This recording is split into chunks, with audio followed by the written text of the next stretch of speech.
The highly anticipated prequel to Life is Strange has just been released. I played through the entire first episode, and I wanted to give my thoughts on if it lives up to the legacy of the original series. What is going on, guys? Randall419, the man with the million, back again with another video, and this is going to be my review for Life is Strange Before the Storm, Episode 1 Awake, which is developed by Deck 9, published by Square Enix.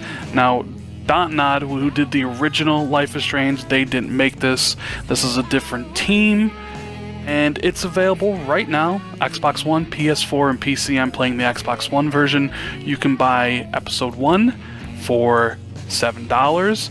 You can buy the deluxe edition for $25, and the deluxe edition comes with a special epilogue where you can play as Max. Now, I really enjoyed Life is Strange. I found the time rewinding powers added something unique to that Telltale kind of storytelling. So when they originally announced this game, I was excited to play it.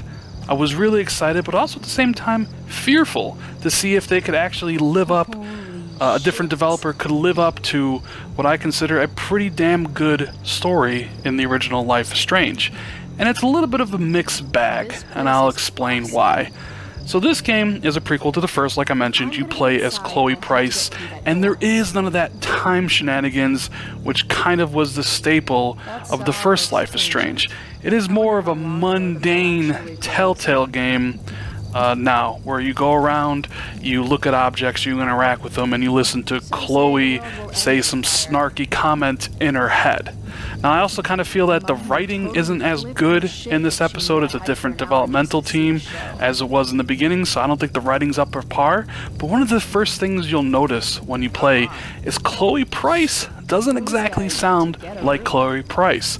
The original voice actress didn't reprise her role for the game because of a strike that was going on at the time, and they had to replace her. And honestly, she does an okay job, but it takes a little bit of time to get used to it, and I kind of wonder if the original voice actress would have done a better job. Some of the material here maybe could have been elevated by the original voice actor. She does a good job, but not necessarily a great job. So the episode runs about 2 hours long, and it's kind of a mixed bag, like I mentioned. I think the first half of the game is very, very slow and kind of boring, if I'm being honest with you. But the second half of the game, where you're hanging out with Rachel, when you're hanging out with her, it actually is a lot better. You get to kind of see the relationship form between Rachel and Chloe that you heard so much about in the original game, and that was kind of cool to see unfold right before your eyes. Now, achievements and things like that, since I always like to talk about these things, they're fairly easy. If you remember in the first series, the first, Life is Strange, you had to take a picture of something going on, and you would get an achievement. Well, this one you have graffiti that you can tag as Chloe, being that she is like the badass that she is, right? Well, there's 10 of them in each episode, and they're pretty easy to find, but if you need help, my buddy Mac91 Productions has made a video guide to help you find them all. I'll have his video linked in the description if you want to get help.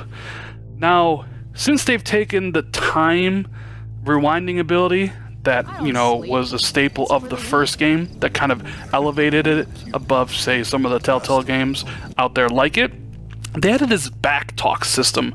So some of these times, which you can see here on screen, when you talk to somebody, you can backtalk them to get them what you want. And at first, it kind of seemed interesting, but then you realize the more you play and the more you do the backtalk system, it's kind of about if a person mentions candy, then your response should be something candy back at them. It's almost kind of impossible not to win if you're paying attention, and even if you do lose, the outcome is still the same. And of course, just like with all these kind of story-focused choices matter, they say your choices matter when you are faced with the decision whether to run away or attack, etc., etc. That stuff seems probably more come into play later on down the road. Now, what else can I say about Life is Strange? I think the music is actually phenomenal.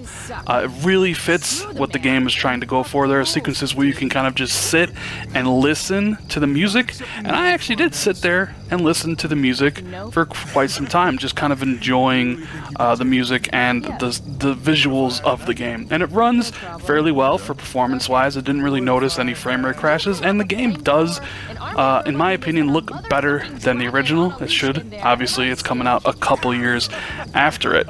So all in all, it's kind of, you know, a tale of slow beginning, boring to a certain degree.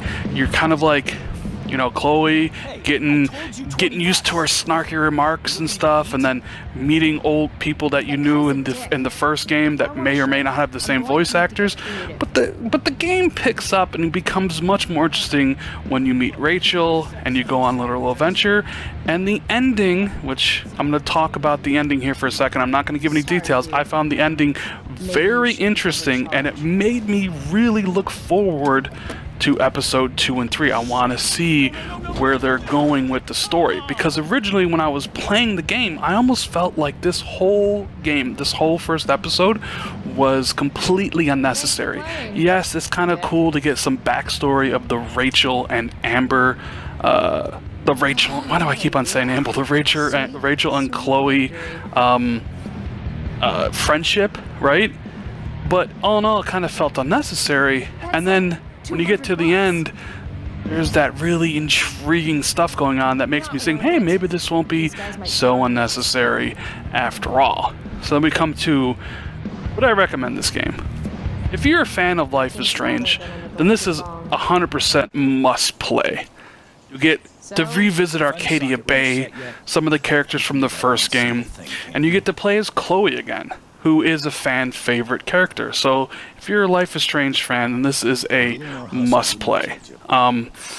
If you're not so much into Life is Strange, if you have no attachment to the first one, if you didn't like it, I'm not sure there's much here that would change your mind, similar to like Destiny 1 and Destiny 2. This is more of the same, but without the time powers, which made the first one special in my eyes. It is cheap though. I mean, $6 or $7 an episode isn't a bad price to pay for what could be a pretty good 3-episode arc. But if you're a Life is Strange fan, pick it up. I think you'll enjoy it, as long as you can get through the kind of ho-hum first half of the game. Anyways, guys, that is my review. I'm gonna give first episode a 7.